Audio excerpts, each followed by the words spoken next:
Chers amis, je vous invite, vous qui êtes dans le présentiel, nous allons nous mettre à genoux, tandis que tous ceux qui nous écoutent, qui nous reçoivent à la maison, nous leur demanderons de prendre une attitude pour la prière. Merci beaucoup. Invitons le Seigneur avec nous.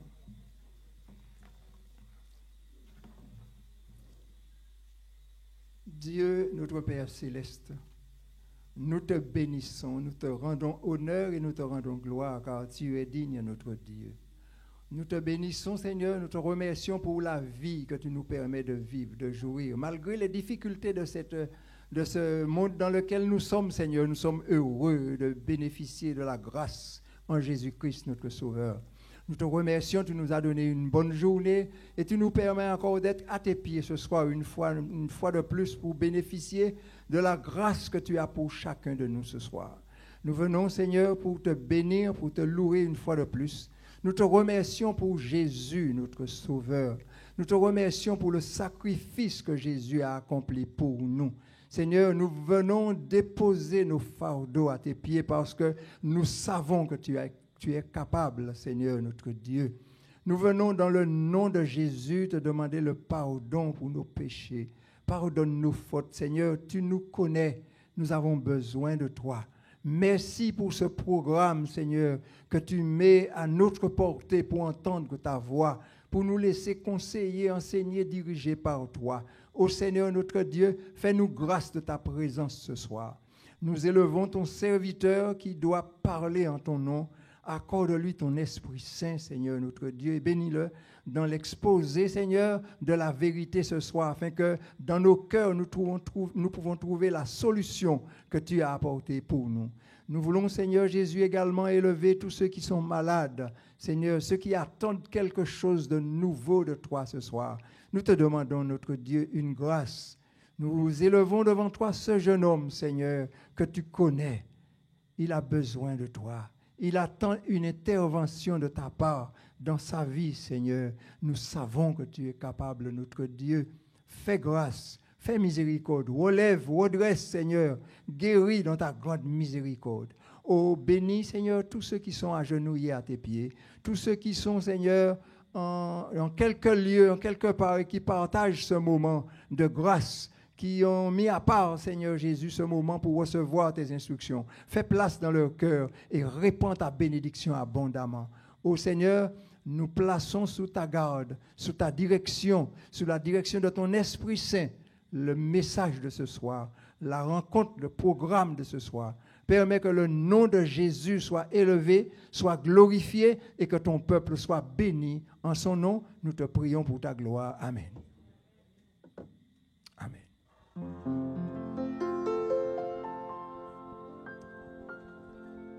Amis croyants, vous qui êtes dans le présentiel, bien-aimés frères et sœurs, vous qui nous recevez par le biais des ondes, nous voulons vous souhaiter une bienvenue spéciale à ce programme de ce soir.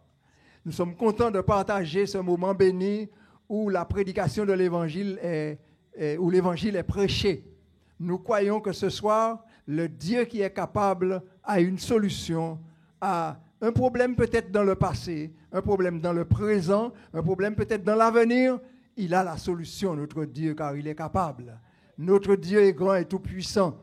Jésus dit, ayez foi en Dieu, que ne soyez pas troublés, ne craignez rien, faites confiance à Dieu. Nous vous invitons là où vous êtes, que vous avez consacré un moment pour l'étude de la parole, c'est une bonne chose.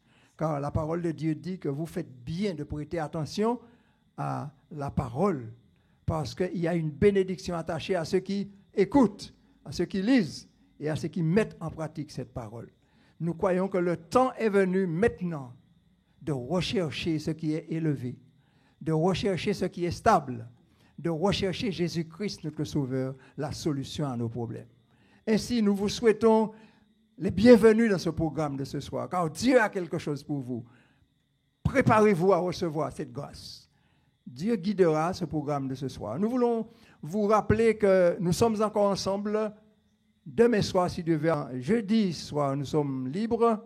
Et vendredi soir, nous recommençons. Donc, le programme continue et rentre dans son amplification et apporte de nouvelles solutions de nouvelles bénédictions pour tous ceux qui mettent du temps à l'écoute de la parole de Dieu.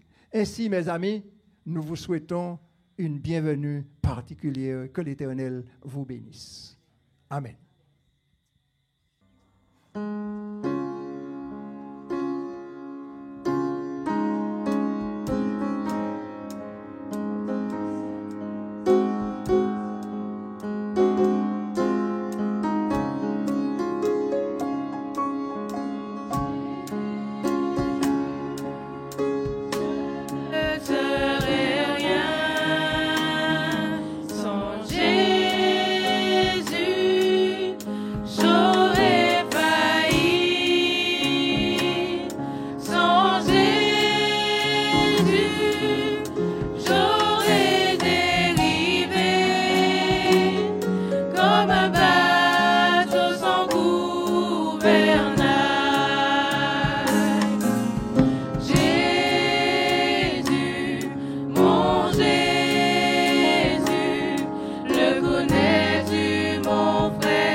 Nous serions perdus sans la venue de Jésus.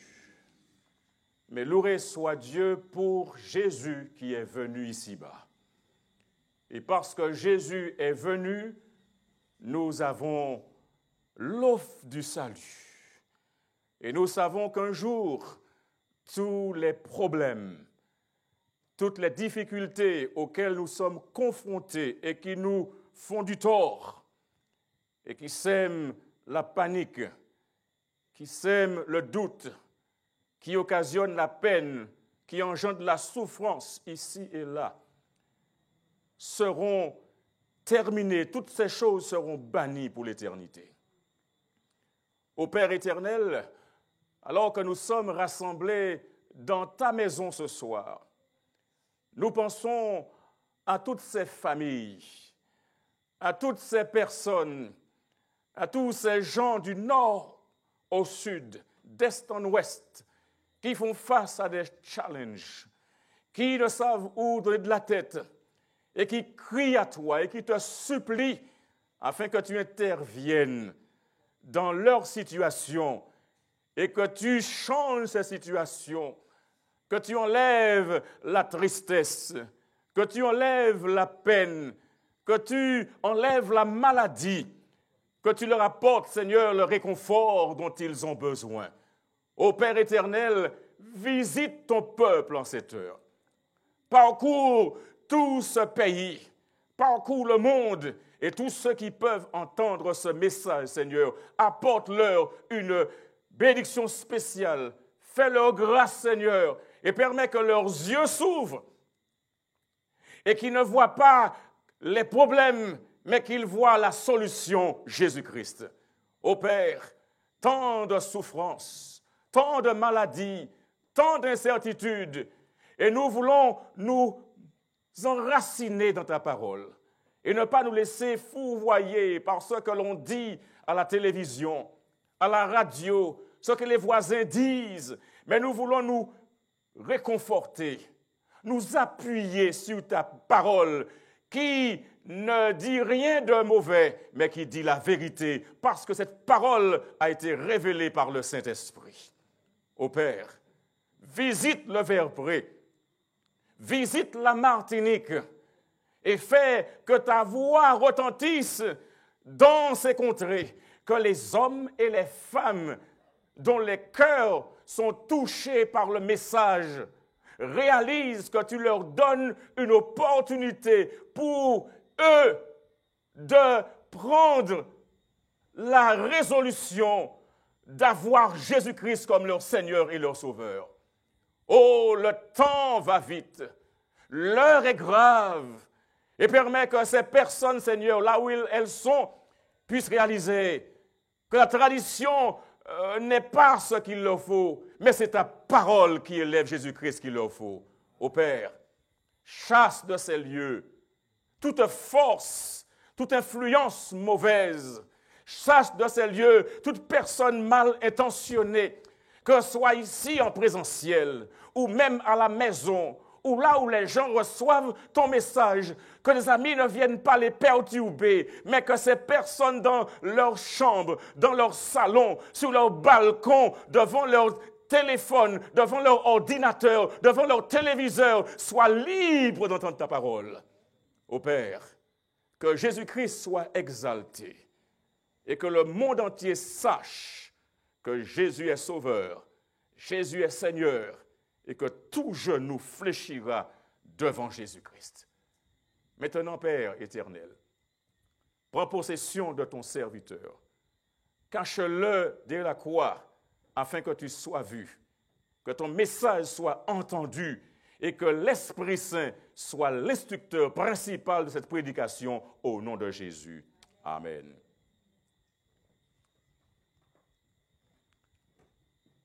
Un innocent tué à cause de moi.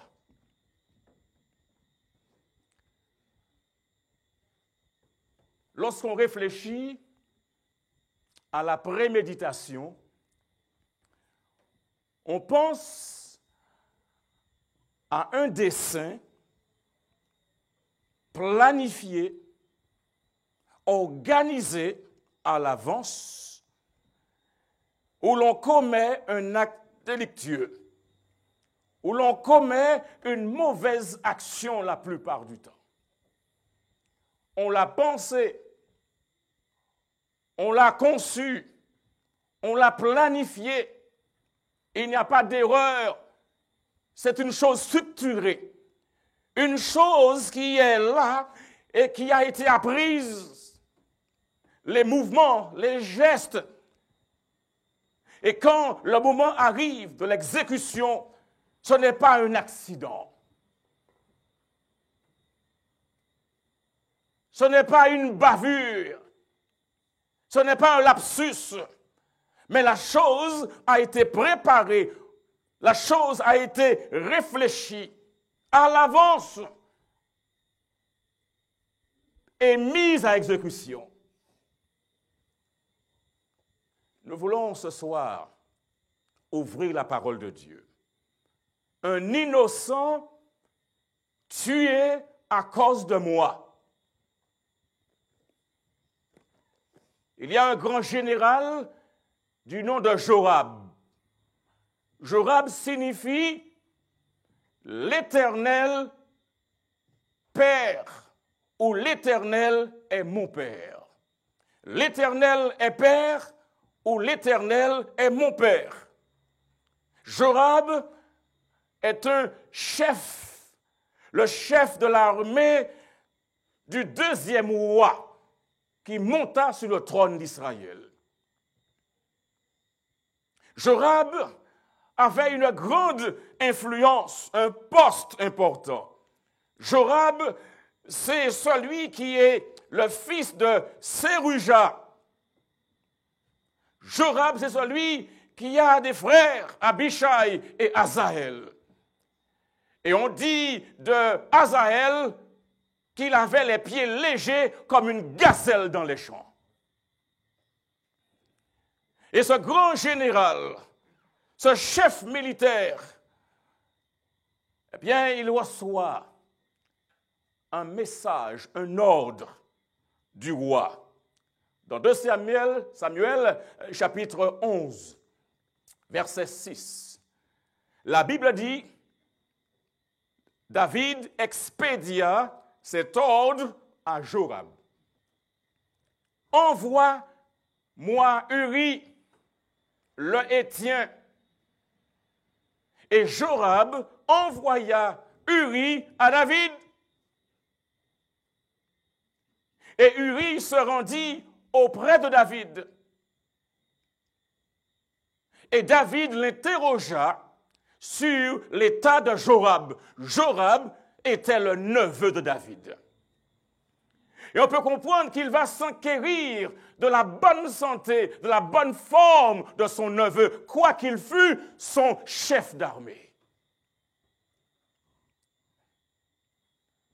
Il va s'enquérir de l'état du peuple. Comment va le peuple? Il va s'enquérir des progrès de la guerre. Comment se déroule le combat? Et David va dire à Uri, descends dans ta maison et lave tes pieds. C'est drôle. On ne demande pas d'aller chez nous, nous connaissons chez nous, n'est-ce pas? Descends dans ta maison. Et comme si c'était un bébé, lave tes pieds. Descends dans ta maison. Et vous verrez que l'expression « descends dans ta maison » va revenir plusieurs fois dans le texte.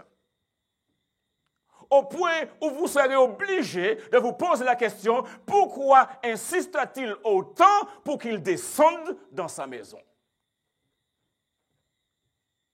Et Uri sortit de la maison royale. On comprend donc qu'Uri a été emmené au palais du roi.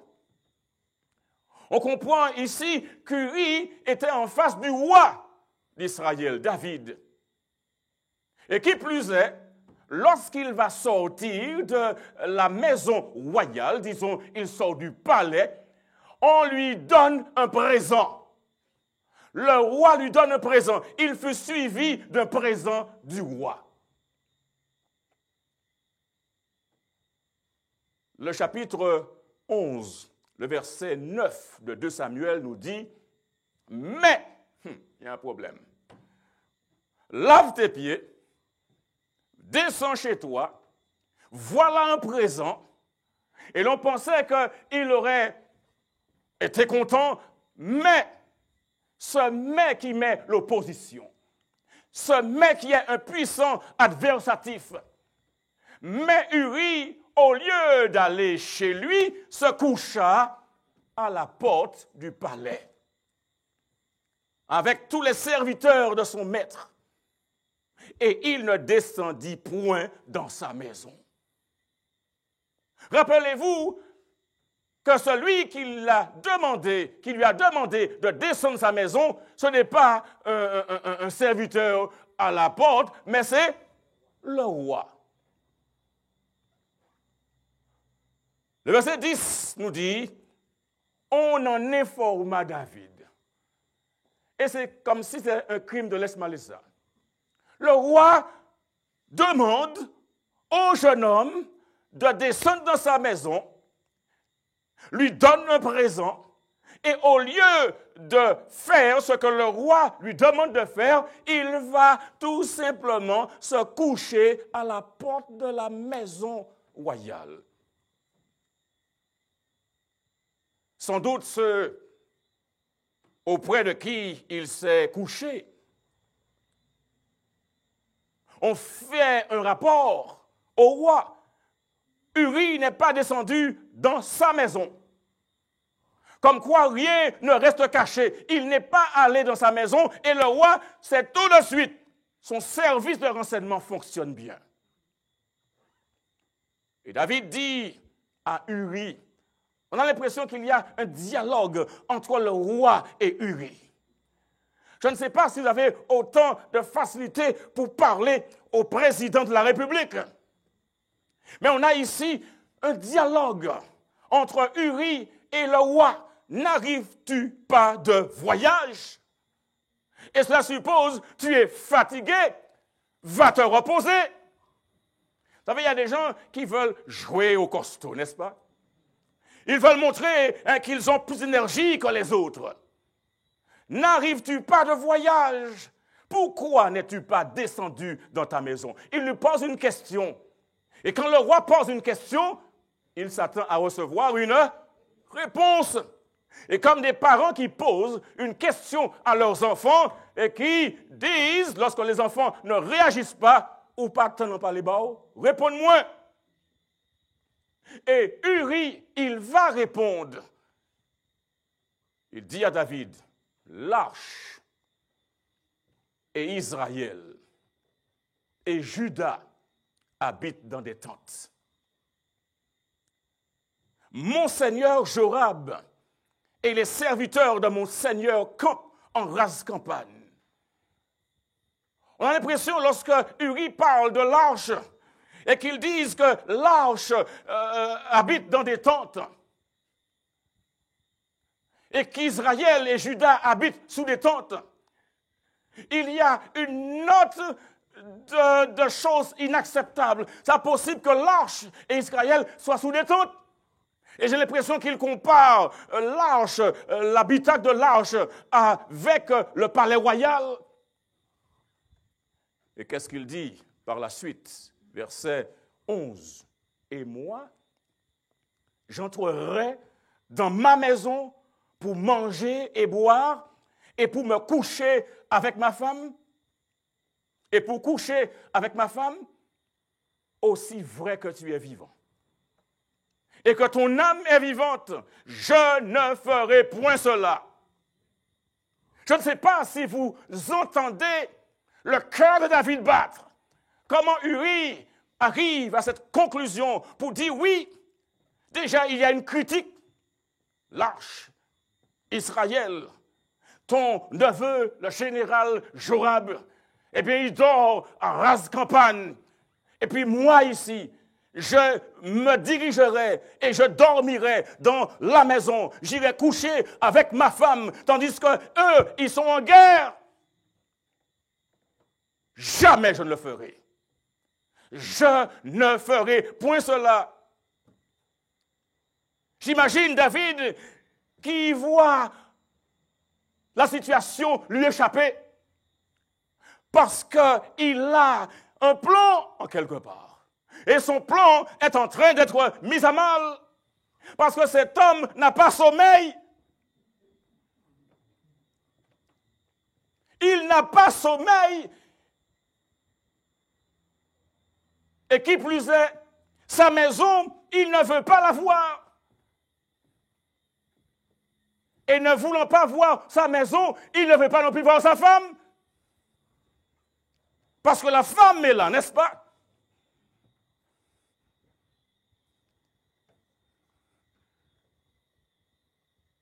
Reste ici encore aujourd'hui. Et demain, je te renverrai comme un colis qu'on envoie. Il l'a fait venir et il va le renvoyer. Retour. Et Uri resta à Jérusalem ce jour-là et le lendemain. Et le roi va mettre en application un deuxième volet ou troisième volet de son plan. Et là, il va mettre le soldat Uri à sa table.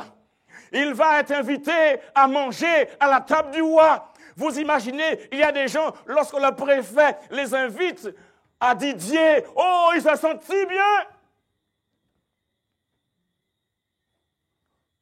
Un jour, j'ai reçu une invitation à aller à Didier chez le préfet. Et vous savez une chose, quand les gens reçoivent ces invitations, ils se sentent bien. Vous imaginez le roi qui dit ici, David l'invita à manger et à boire en sa présence. Et il l'enivra.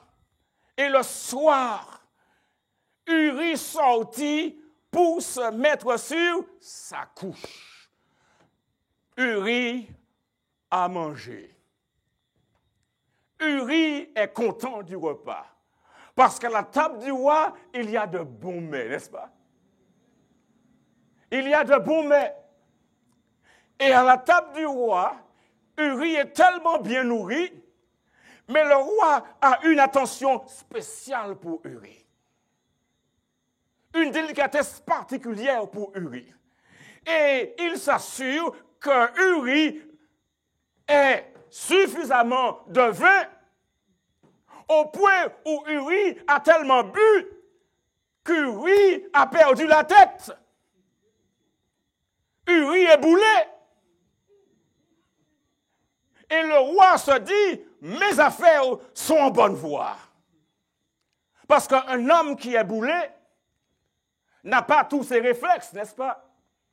Il n'a pas toute sa présence d'esprit et on peut le manipuler et c'est pourquoi le vin est mauvais.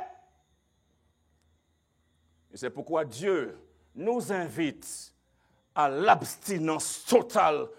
Et toutes ces phrases sur les bouteilles de vin à consommer avec modération, ça c'est pas pour ceux qui sont à Jésus-Christ.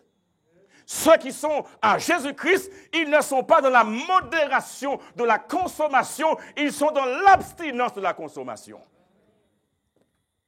Et quel que soit le pourcentage d'alcool, ça c'est pas pour lui. Ça c'est pas pour lui. Le corps déjà fabrique son propre alcool, n'est-ce pas? Pas besoin d'en ajouter. Et c'est pourquoi il est important de comprendre que le diable, il rôde comme un lion rugissant, cherchant qui dévorer. C'est pourquoi nous devons être sobres. Parce qu'il cherche à contrôler notre esprit. Et nous avons vu comment il a fait au Jardin d'Éden. Et comment il a émoussé les sens d'Ève au point qu'elle ait vu le fruit et qu'elle a dit « Oh, cela est extraordinaire pour développer l'intelligence. » Ainsi, quand elle parle à son mari, elle est sous le charme, elle est sous l'emprise, elle est séduite et elle agit avec la puissance de la séduction auprès de son mari. Et David fera qu'il soit tellement bien, il est ivre. Et le soir, Uri sortit pour se mettre sur sa couche. Mais il n'est pas dans sa maison. Uri se met sur sa couche avec les serviteurs de son maître. Mais il ne descendit point dans sa maison. Oh là là! Qu'est-ce qu'on va faire avec un homme? On n'arrive pas à le prendre quand il est lucide, on n'arrive pas à le prendre quand il est ivre. Qu'est-ce qu'on fera d'Uri? Il ne descend pas dans sa maison. Mais pour que nous comprenions ce qui se passe ici, il est important que nous allions développer le problème. Le problème est présenté dans les premiers versets de 2 Samuel 11. 2 Samuel 11 nous parle de l'année suivante, verset 1. Au temps où les rois se mettaient en campagne, David envoya Jorab avec ses serviteurs et tout Israël pour détruire les fils d'Ammon et pour assiéger Rabat. Mais David resta à Jérusalem.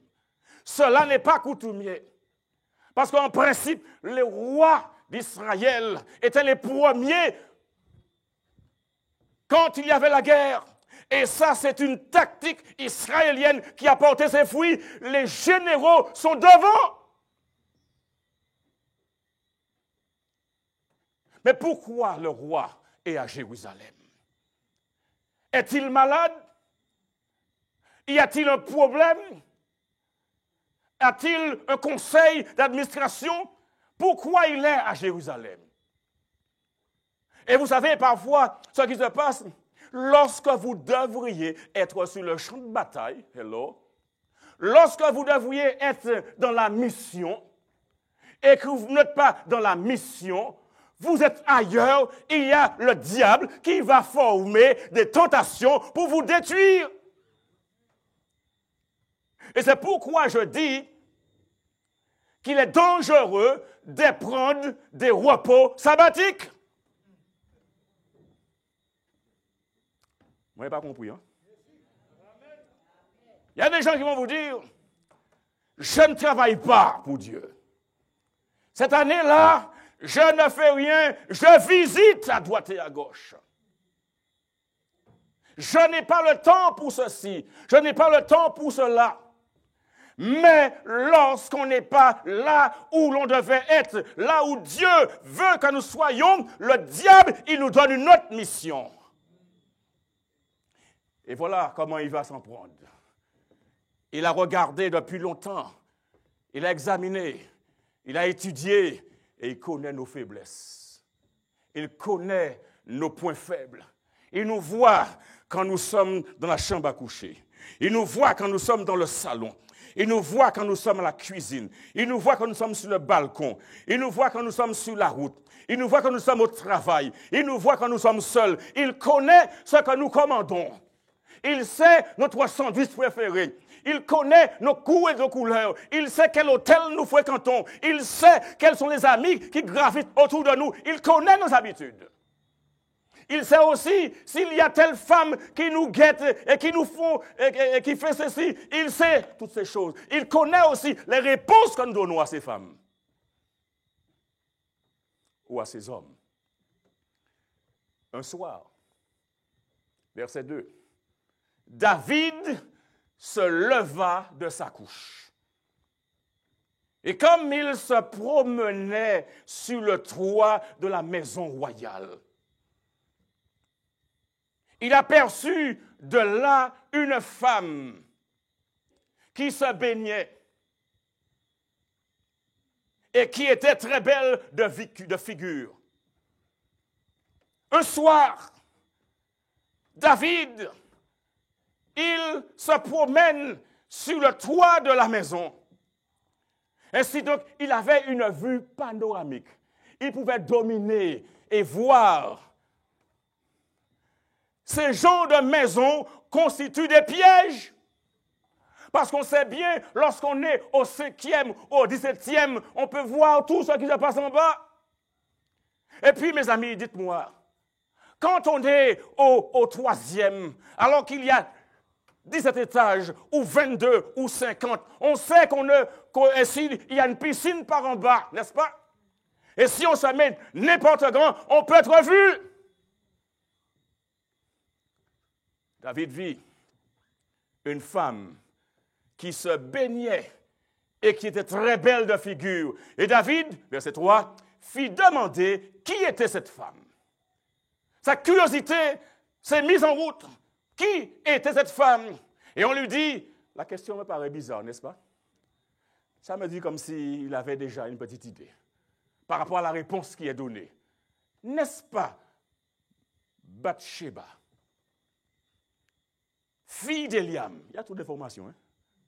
Femme d'Uri, le Héthien, on connaît tout d'elle, n'est-ce pas? On connaît tout d'elle. Et David envoya des gens pour la chercher.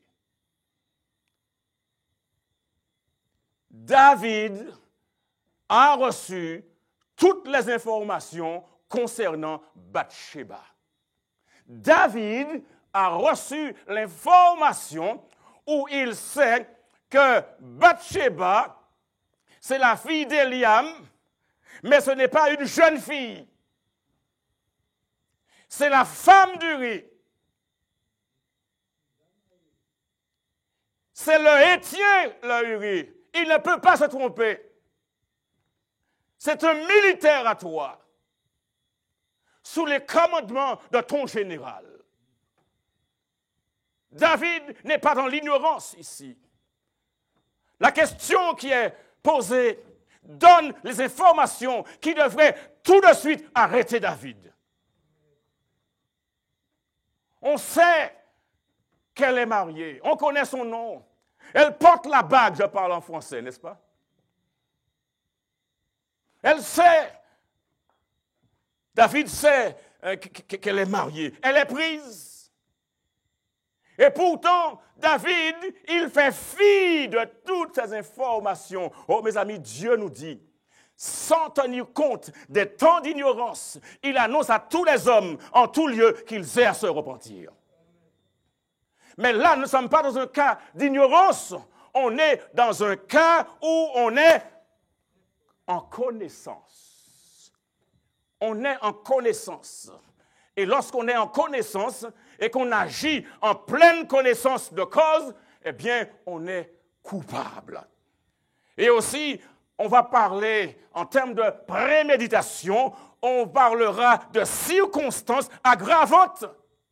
Parce qu'on agit dans un sens où on a pris le temps de planifier. Ce n'est pas simplement un accident où quelqu'un s'est fait du tort, mais on a mis un barbelé.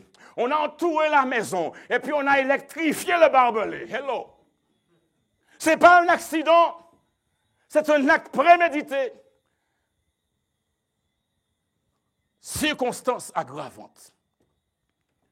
David n'était pas innocent à ce niveau-là. Il était connaisseur. Et David envoya des gens pour la chercher. Et quand il envoie des gens pour la chercher, eh bien, sa démarche prend une affaire publique. Parce que non seulement David est au courant de ce qu'il fait, mais les gens qu'il emploie pour aller la chercher savent que le roi ouvertement prend la femme d'un militaire qui est sur le champ de bataille.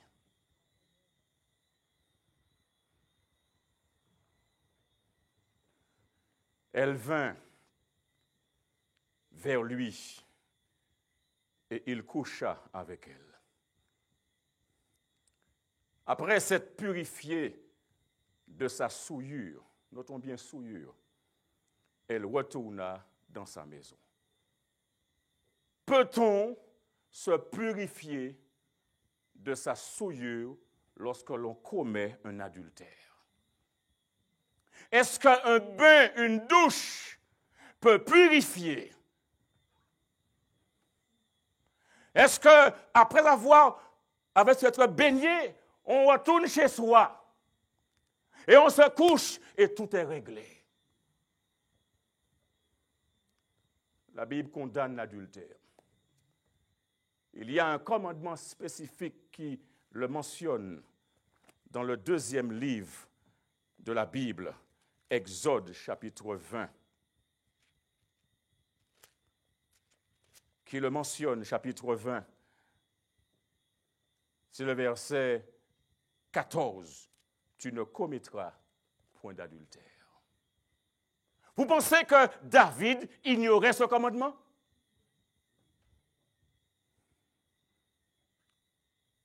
Cette femme, et ça c'est le point que je veux souligner, cette femme devint enceinte. Et elle fit dire à David, je suis enceinte. Qui sait quoi faire? Certains disent, c'est une fois. Mais en une fois, on peut devenir enceinte. Certains vont dire, aussi longtemps qu'on n'est pas enceinte, il n'y a pas de problème. Et certains sont désolés parce qu'il y a un bébé qui apparaît.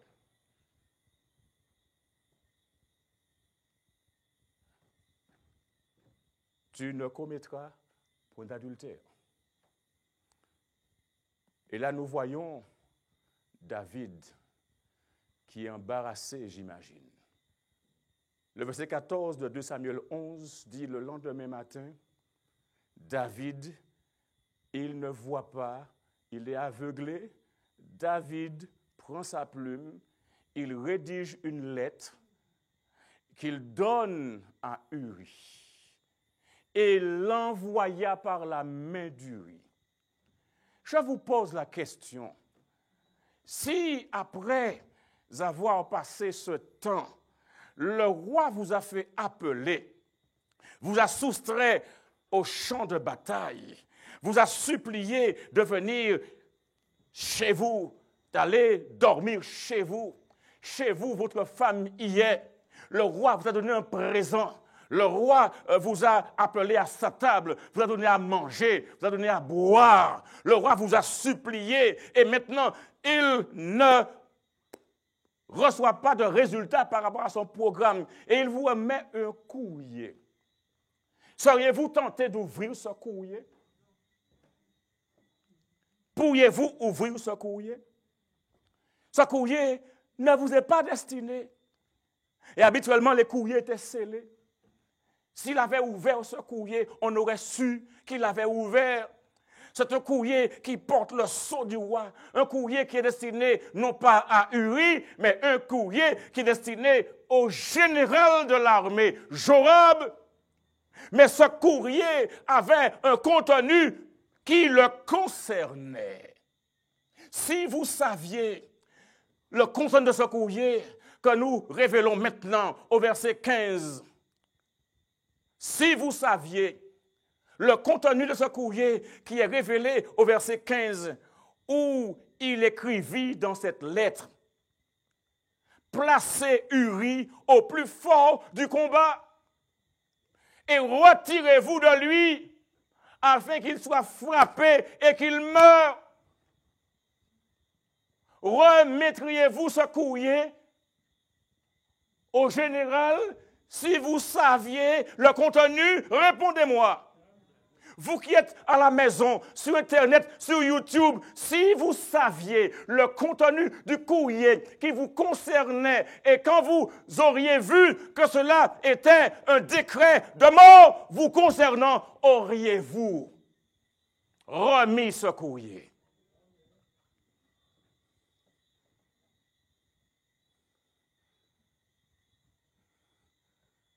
Placez Uri au plus fort du combat et retirez-vous de lui, afin qu'il soit frappé et qu'il meure. Le roi est précis. Placez Uri. Ne le placez pas n'importe où, mais placez-le là où les obus fusent, là où les bombes tombent, là où les avions larguent des bombes. Placez-le au fort du combat et ensuite retirez-vous. Aucun parachute. Prenez la fuite.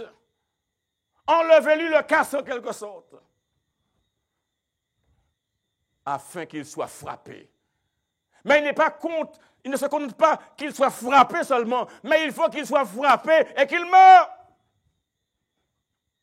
J'ai comme l'impression ici, si jamais il avait été frappé et que la frappe ennemie n'était pas suffisante, que des gens de son armée l'auraient achevé. Ce que je vois ici, c'est un assassin. C'est ça? Non, c'est un assassinat. Mais celui qui donne l'ordre, c'est qui? Qui l'a tué? Il a été tué par l'ennemi. Le roi ne l'a pas touché, n'est-ce pas? Et ni Joab non plus. Il a été frappé par l'ennemi, n'est-ce pas? Mais pourquoi a-t-il été frappé? Samuel nous dit, de Samuel chapitre 11, c'est Joab, en assiégeant la ville, plaça Uri à l'endroit qu'il savait défendu par de vaillants soldats. Si le roi est coupable, le général est aussi coupable. Verset 17. Les hommes de la ville firent une sortie et se battirent contre Joab. Plusieurs tombèrent parmi le peuple, parmi les serviteurs de David, et Uri, le Héthien, fut tué. Il y a ici des dégâts collatéraux. Pour tuer un seul homme, il me semble quelque part, il y a les questions de 37 qui sont morts. Pour tuer un seul homme, Uri, ils ont tué 37. Pour tuer un seul homme, ils sont prêts à faire descendre un avion. Pour tuer un seul homme, ils sont prêts à exploser une église. Pour tuer un seul homme, ils sont prêts à faire n'importe quoi. C'est pour montrer la méchanceté de l'homme.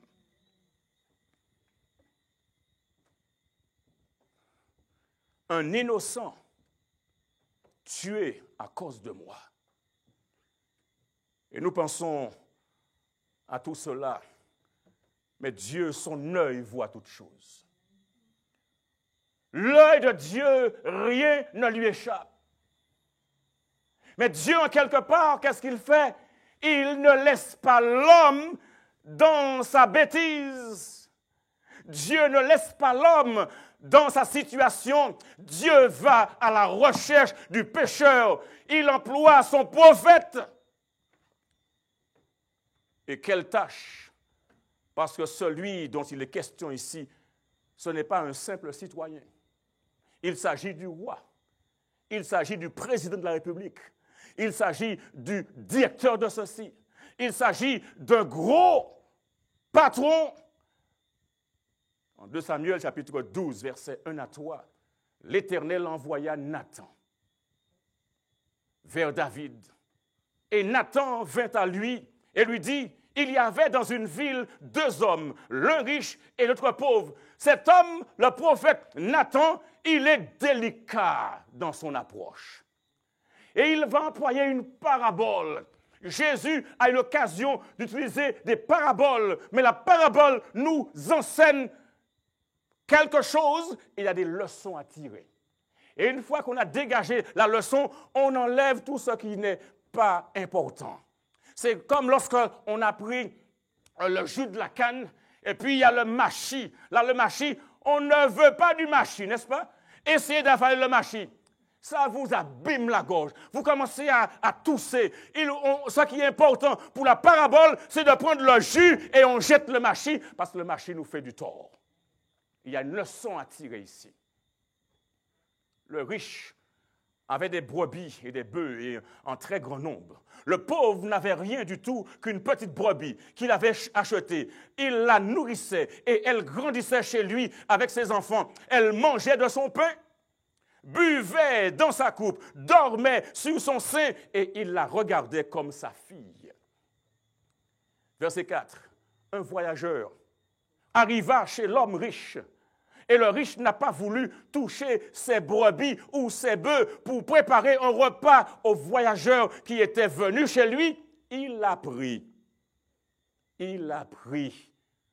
la brebis du pauvre et l'a apprêtée pour l'homme qui était venu chez lui. Cet homme qui avait beaucoup de brebis, beaucoup de bœufs, a pris la brebis du pauvre. Et la colère de David s'enflamma violemment contre cet homme et il dit à Nathan, l'Éternel est vivant. L'homme qui a fait cela mérite la mort. Quelle conclusion! Quelle conclusion! Parfois, vous savez une chose, par tes paroles, tu seras condamné. Et par tes paroles, tu seras justifié. Mais cette parole-là, c'est une parole qui, non pas le justifie, mais une parole qui le condamne, parce que c'est lui-même qui arrive à la déduction que cette action-là doit être punie. Il rendra 4 brebis pour avoir commis cette action et pour avoir été sans pitié. David est intransigeant dans sa conclusion. Et là, le prophète, il tremble, je pense. Il pèse ses mots. Et sous l'action du Saint-Esprit, il dit à David, tu es cet homme-là. Tu es cet homme-là. Souvent, nous sommes prêts à frapper les autres. Souvent, nous sommes prêts à envoyer tout le monde en prison. Souvent, nous sommes prêts à casser le cou, à tordre le cou des autres. Et comme le texte dit, on voit la paille qui est dans l'œil de l'autre. Et on ne voit pas la boute qui est dans ses yeux. On voit le péché des autres. On voit ce qu'ils ont fait. On voit leur atrocité. Mais on oublie qu'on n'est pas meilleur. On oublie qu'on est peccable. On oublie qu'on a des actes aussi qui sont cachés et qui, lorsque ces actes sont révélés, montreront que nous ne sommes pas meilleurs que ceux que nous accusons.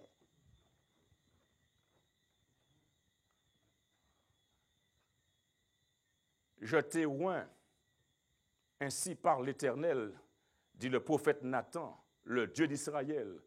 Je t'ai oint roi sur Israël, et je t'ai délivré de la main de Saül. Je t'ai mis en possession de la maison de ton maître. J'ai placé dans ton sein les femmes de ton maître.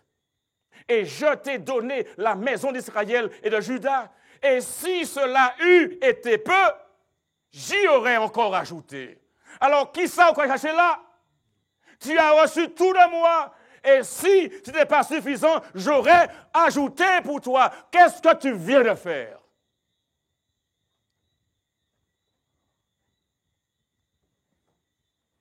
Mes amis, ce genre de choses-là représente une attaque forte de l'ennemi.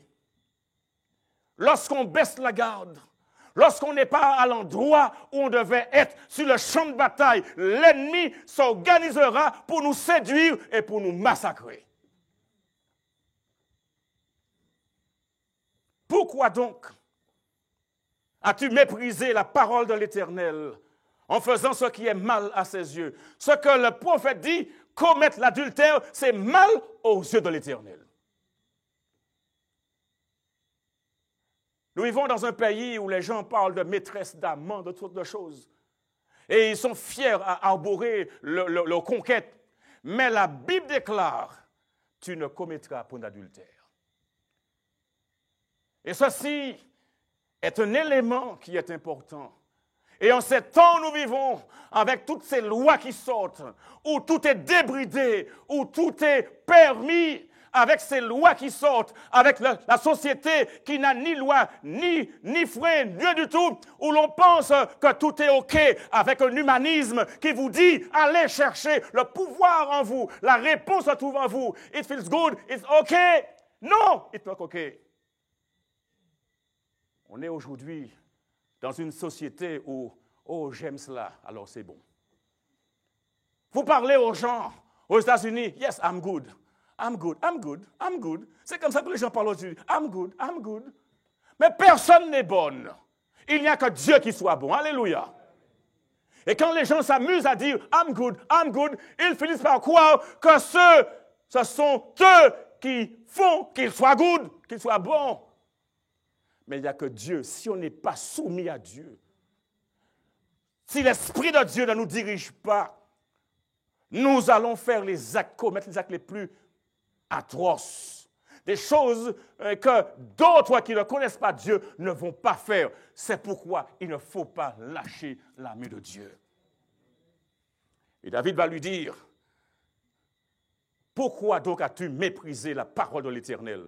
En faisant ce qui est mal à ses yeux, tu as frappé de l'épée Uri. Notons bien, il a dit, David n'était pas sur le champ de bataille, il était à Jérusalem, a donné un papier à son général Joab pour qu'il mette Uri au plus fort du combat et pour que Uri soit frappé et qu'il meure. Uri a été frappé, David l'a pas frappé, Joab l'a pas fait. Mais ce qui est dit ici, tu as frappé l'épée, tu as frappé de l'épée Uri. Les ordres que les rois, que les présidents, que les directeurs donnent ici et là, eh bien, ou d'autres personnes exécutent, c'est exactement comme si ils étaient ceux qui avaient commis ces crimes-là. Tu as frappé de l'épée Uri le Héthien, tu as pris sa femme pour en faire ta femme, et lui, tu l'as tué par l'épée des fils d'Amon.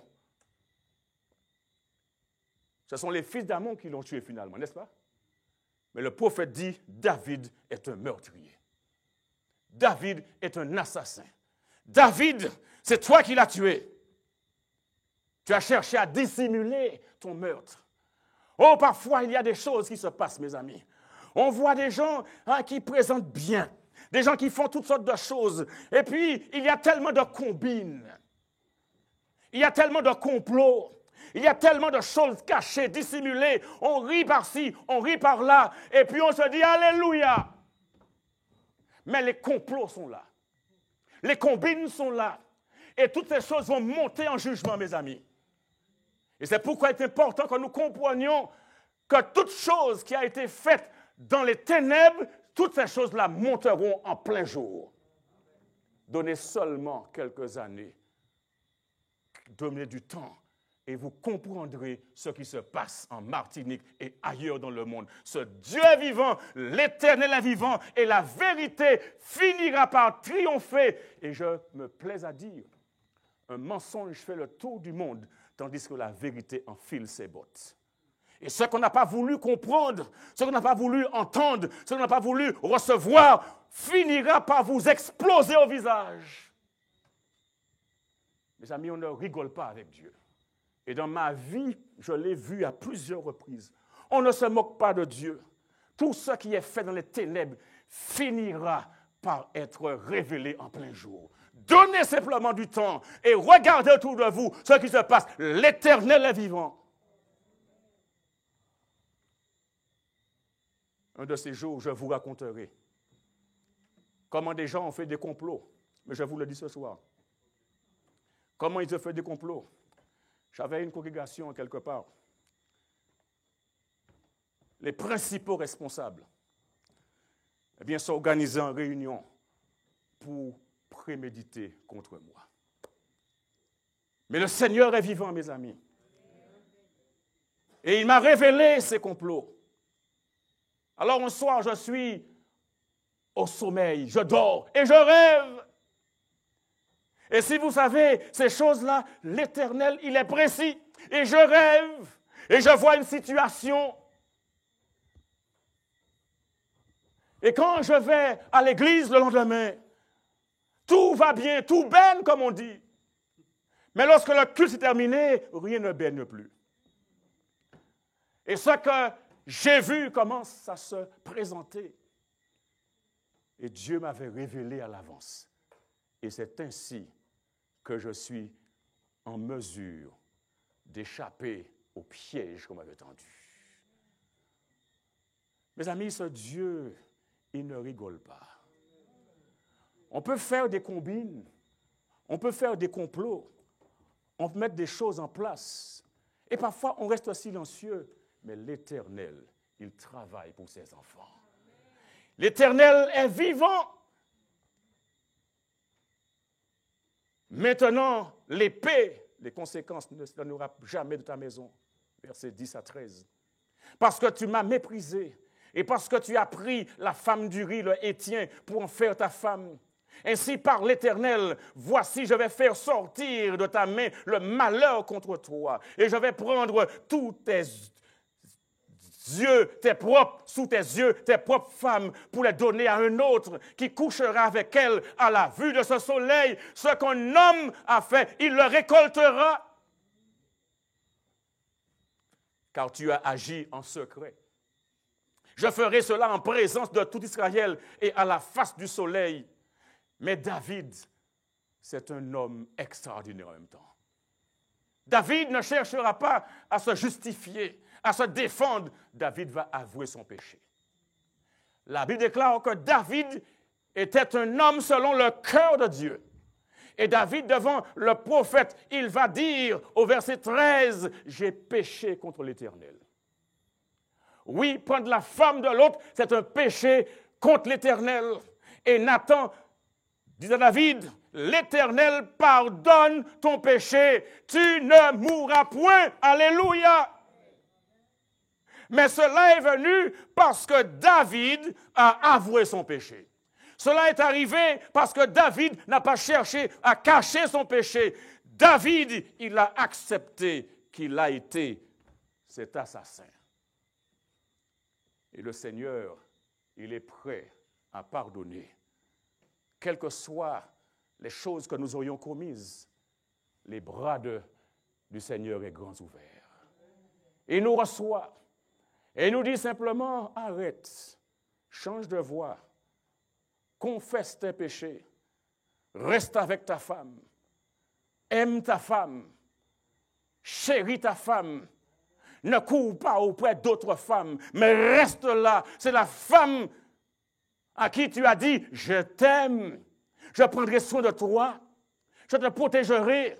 Il n'y a que la mort qui nous séparera. Je te serai fidèle dans la santé comme dans la maladie.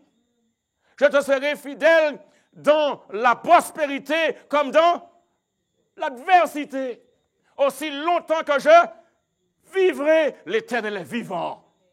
Et ça, c'est important.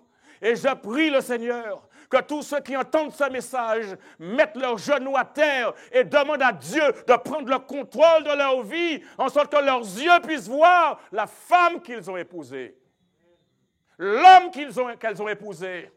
Et qu'aujourd'hui, un nouveau départ, parce que ceci est dangereux, l'Éternel nous invite à changer de manière de faire. Nous sommes arrivés à la fin des temps. Et Dieu rassemble son peuple. Et lorsqu'il rassemble son peuple, il fait une différence entre l'Église qui est fidèle, l'Église qui est loyale à Jésus-Christ, et l'Église qui est fidèle à la bête. L'Église qui est loyale à la bête. L'Église qui ne tient pas compte des paroles de Dieu. Aujourd'hui, ce soir, nous sommes invités à être fidèles à Dieu. À ne pas faire comme les nations avoisinantes. Ne pas faire comme la société fait, où les gens pensent, oh, ça fait bien, si on n'a pas de maîtresse, maman, oh, non, ça c'est le déplaisir de Dieu. Et à cause de cela, il y a des conséquences. Les familles sont brisées. Les enfants reçoivent de mauvais exemples. Et ils pensent que si maman le fait, si papa le fait, eh bien moi aussi je peux le faire. Il faut que nous comprenions que ce que nous plaçons devant les enfants les affecte et leur donne des indications qu'ils peuvent le faire. Alors ce n'est pas bon. Alors laissons Dieu nous transformer, nous diriger et laissons Dieu nous régénérer par sa grâce. Ce message est un message important. Et quand nous sommes fidèles dans ce domaine, nous serons aussi dans les autres commandements également. Parce que cela fait partie des 10 commandements. Et si nous sommes fidèles au niveau des relations conjugales, nous serons fidèles dans le commandement du sabbat. Nous serons fidèles dans la démarche contre l'idolâtrie. Nous serons fidèles dans le respect de nos parents. Nous serons fidèles au niveau de la propriété. Fidèles, fidèles, fidèles, parce que la fidélité, c'est ce qui est acceptable, parce que Dieu prend plus de plaisir, non pas au sacrifice, mais à l'obéissance. Et ce soir, je crois que nous pouvons remporter la victoire, n'est-ce pas? Parce que ce Dieu qui nous invite à le faire, il est capable. Ce Dieu est capable de nous soutenir, capable de nous donner la victoire. Est-ce que vous le croyez? Est-ce que vous le voulez? Je vous invite ce soir à prendre la décision de rester fidèle à votre époux, à votre épouse, de marcher dans la voie de l'Éternel, de mettre de côté la préméditation, de laisser Dieu entrer dans votre cœur, de vous donner la force, le courage et la vision victorieuse que Jésus-Christ est capable et qui peut vous transformer. Mettez sur le chat, je décide d'être fidèle à mon époux. Je décide d'être fidèle à mon épouse. Je décide, par la grâce de Dieu, de donner de bons exemples à mes enfants. Je décide par la grâce de Dieu d'être loyal, d'être fidèle jusqu'au bout. Notre Dieu et Père, bénis tes enfants, bénis ton peuple, bénis ses familles, bénis ces jeunes, bénis la société, tous ceux et toutes celles qui ont entendu ce message. Parle à leur cœur, transforme leur vie et donne-leur la force de vivre comme tu le veux. Et qu'aucun plan machiavélique, aucune préméditation pour faire le mal ne prenne racine, mais que ta parole nous transforme. Que Jésus-Christ soit intronisé en nous et que nous vivions avec l'assurance que ce Dieu qui nous a appelés peut nous en sortir, peut nous délivrer. Et nous confessons nos fautes, nos péchés. Et te demandons de nous pardonner et de nous diriger comme tu le veux jusqu'au bout. partout où tu veux. Au nom de Jésus. Amen. Dieu est capable. Et quand vous reviendrez demain soir, nous allons toucher un sujet. Un innocent condamné et tué. Ce soir, c'était un innocent tué à cause de moi. Un innocent condamné et tué à cause de moi. Demain soir, Dieu est capable.